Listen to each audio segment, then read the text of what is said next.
ಗಂಗೇಶ್ವರ ಎಸ್ಟಿವಿಎಸ್ ಸಂಘದ 12ನೇ ವರ್ಷದ ಉಡಾನ್ ಉತ್ಸವ ಸಂಭ್ರಮಾಚರಣೆ. ರೈತರ ಕಣ್ಮನಿ, ಕಾಯಕ ಯೋಗಿ, ಸಹಕಾರ ಮಹರ್ಷಿ, ರಾಜಕೀಯ ರತ್ನ, ಸಹಕಾರಿ ರತ್ನ, ಬಡವರ ಬಂಧು, ದೀನ ದಲಿತರ ಆಶಾಕಿರಣ, ದಿವಂಗತ ಬಸವಗೌಡ ಅಪ್ಪಯ್ಯ ಗೌಡ ಪಾಟೀಲ್ ಅವರ ಹುಟ್ಟುಹಬ್ಬದ ನಿಮಿತ್ತ ಎಲ್ಲ ಗಣ್ಯರಿಂದ ಭಾವಚಿತ್ರಕ್ಕೆ ಪುಷ್ಪಾರ್ಚನೆ ಮಾಡಲಾಯಿತು. ಹೌದು ವೀಕ್ಷಕರೇ, 12ನೇ ವರ್ಷದ ಉಡಾನ್ ಉತ್ಸವ ಪ್ರತಿ ವರ್ಷದಂತೆ ಈ ವರ್ಷವೂ ಕೂಡ ಅತಿ ವಿಜೃಂಭಣೆಯಿಂದ ಜರುಗಿತು. ಈ ಉತ್ಸವದಲ್ಲಿ ಮಹಾಭಾರತ ನೃತ್ಯ ಗೀತೆ ಹಾಗೂ ಕಾಂತಾರ ನೃತ್ಯ ಗೀತೆ ಎಲ್ಲರ ಮನ ಸೆಳೆದಿದ್ದವು. ಹಾಗೂ ಕ್ರೀಡಾಕೂಟದಲ್ಲಿ ಸಾಧನೆ ಮಾಡಿದ ಮಕ್ಕಳನ್ನು ಪ್ರೋತ್ಸಾಹಿಸಲಾಗಿದ್ದು, ಮಕ್ಕಳು ಬರೆದ ಗ್ರಂಥಗಳನ್ನು ಬಿಡುಗಡೆ ಮಾಡಿದ್ದಾರೆ. 2024-25ನೇ ಸಾಲಿನ ಎಸ್ಎಲ್ಸಿ ಪರೀಕ್ಷೆಯಲ್ಲಿ ಅತಿ ಹೆಚ್ಚು ಅಂಕ ಪಡೆದ ವಿದ್ಯಾರ್ಥಿಗಳನ್ನು ಸತ್ಕರಿಸಿ ಸನ್ಮಾನಿಸಲಾಗಿದೆ. ಎಸ್ಟಿವಿಎಸ್ ಸಂಘವು ತಾಲೂಕಿನಾದ್ಯಂತ 24 ಅಂಗ ಸಂಸ್ಥೆಗಳನ್ನು ಹೊಂದಿದೆ. ಈ ಸಂಸ್ಥೆಯಲ್ಲಿ ವ್ಯಾಸಂಗ ಮಾಡಿದ ವಿದ್ಯಾರ್ಥಿಗಳು ರಾಜ್ಯದೆಲ್ಲೆಡೆ ಉನ್ನತ ಸ್ಥಾನದಲ್ಲಿ ಸೇವೆ ಸಲ್ಲಿಸುತ್ತಿರುವುದು ಹೆಮ್ಮೆಯ ವಿಷಯ. 2 ದಿನದಲ್ಲಿ ಮಕ್ಕಳ ಸಾಂಸ್ಕೃತಿಕ ಕಾರ್ಯಕ್ರಮ ವಿಜೃಂಭಣೆಯಿಂದ ಜರುಗಿದವು. ಆಟ ಪಾಠ, ಕ್ರೀಡೆ, ನೃತ್ಯ, ಸಂಗೀತ ಹೀಗೆ ಎಲ್ಲ ಕ್ಷೇತ್ರದಲ್ಲೂ ಬೆಳೆದು ನಿಂತು ಹೆಮ್ಮರವಾಗಿ ಬೆಳೆದ ಸಂಸ್ಥೆ ಇದು. ಮಕ್ಕಳ ಪ್ರತಿಭೆಯನ್ನ ಇಲ್ಲಿ ನಿಮ್ಗೆ ಎತ್ತಿ ತೋರಿಸ್ತದೆ. 2 ದಿವಸ ಬಹಳ ದಿವಸಗಳಿಂದ ತಯಾರು ಮಾಡಿ ನಿನ್ನೆ ನೋಡಿ ನಮ್ಮ ಮಕ್ಕಳ ವಿಡಿಯೋದಲ್ಲಿ ಬಂದಿದ್ದಿಲ್ಲ. ಬಟ್ ಅದ್ಭುತ. ಸಣ್ಣ ಮಕ್ಕಳು ಇವತ್ತು ವಿಶೇಷವಾಗಿ 2 ಕಾರ್ಯಕ್ರಮಗಳು, ಕಾಂತಾರ ಮತ್ತೊಂದು ಯಾವುದು ಮಹಾಭಾರತ, ಅದ್ಭುತ ತಮ್ಮ ಪ್ರತಿಭೆಯನ್ನು ಕೂಡ ಇವತ್ತು ತೋರಿಸಿದ್ದಾರೆ. ಇನ್ನೂ ಕೂಡ ಇವತ್ತು ಈ ಮಕ್ಕಳ ಕಾರ್ಯಕ್ರಮಗಳನ್ನು ತಾವು ನೋಡೋದ್ರಿಂದ ಉದ್ದೇಶ ಇವತ್ತು ಸಿಬಿಸಿ ಪ್ರಾರಂಭ ಮಾಡಿದೆ. ನಮ್ಮ ಭಾಗದಲ್ಲಿ ಯಾವ ಇದ್ದಿದ್ದಿಲ್ಲ. ಗಡಿ ಭಾಗದಲ್ಲಿ ಹಳ್ಳಿಗಾಡಿ ಎಲ್ಲರೂ ಎಲ್ಲಿ ಬೇರೆ ಬೇರೆ ಪಟ್ಟಣಗಳಿಗೆ ಹೋಗ್ಬೇಕಾಗಿತ್ತು, ಬೆಳಗಾವಿ. ಈಗಾಗಿಲ್ಲ ಎಲ್ಲ ಕಡೆ.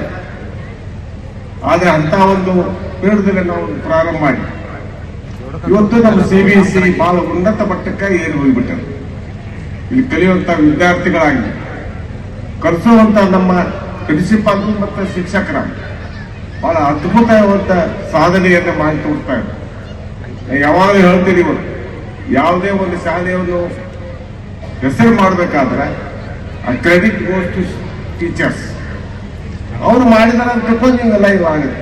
ಅದೇ ರೀತಿ ಮಕ್ಕಳು ಪ್ರತಿಭೆ, ಹಳ್ಳಿ ಬಂದಂತ ಮಕ್ಕಳು ಯಾರೂ ಕೂಡ ಇವತ್ತು ದಡ್ರಿಲ್ಲ, ಬುದ್ಧಿವಂತರೇ ಅದರಲ್ಲ. ಅದರ ಸರಿಯಾದ ದಾರಿಯಲ್ಲಿ ತೆಗೆದುಕೊಂಡು ಹೋಗುವಂತ ಕೆಲಸ ನಮ್ಮ ಶಿಕ್ಷಕರು ಮಾಡ್ತಾ ಇದ್ದಾರೆ. ಅದೇ ರೀತಿ ಪೇರೆಂಟ್ಸ್ ಕೂಡ ಸಹಕಾರ ಕೊಡ್ತಾರೆ.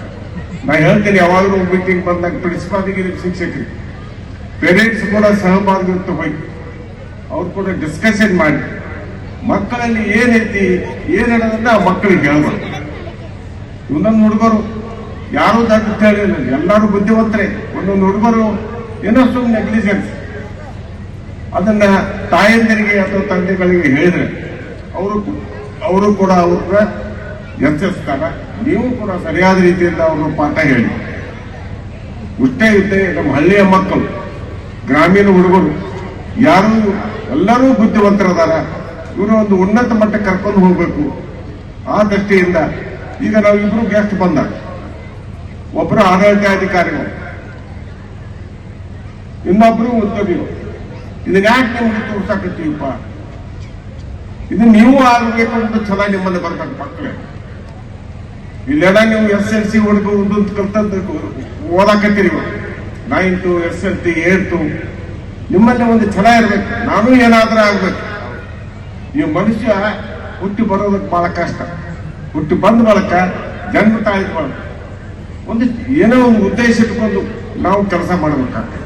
ಒಳ್ಳೆಯ ಉದ್ದೇಶ, ಶಿಸ್ತು ಮತ್ತು ನಮ್ಮ ವಿನಯ, ನಮ್ರತೆ ಬೇಕೇ ಬೇಕು.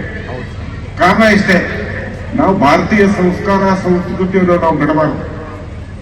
ನಮ್ಮ ಸ್ಕೂಲಿನ ಮೊದಲಿಂದಲೂ ಕೂಡ ಇವರು ನನಗೆ ಅಭಿಮಾನ ಅನಿಸ್ತೈತಿ. ಎಲ್ಲಿ ಹಳ್ಳಿಯಾಗ ಹೋದ ಕೂಡಲೇ ಸಣ್ಣ ಹುಡುಗರು ಬರ್ತೈತಿ, ಬಂದ ಕೂಡಲೇ ಒಂದೇ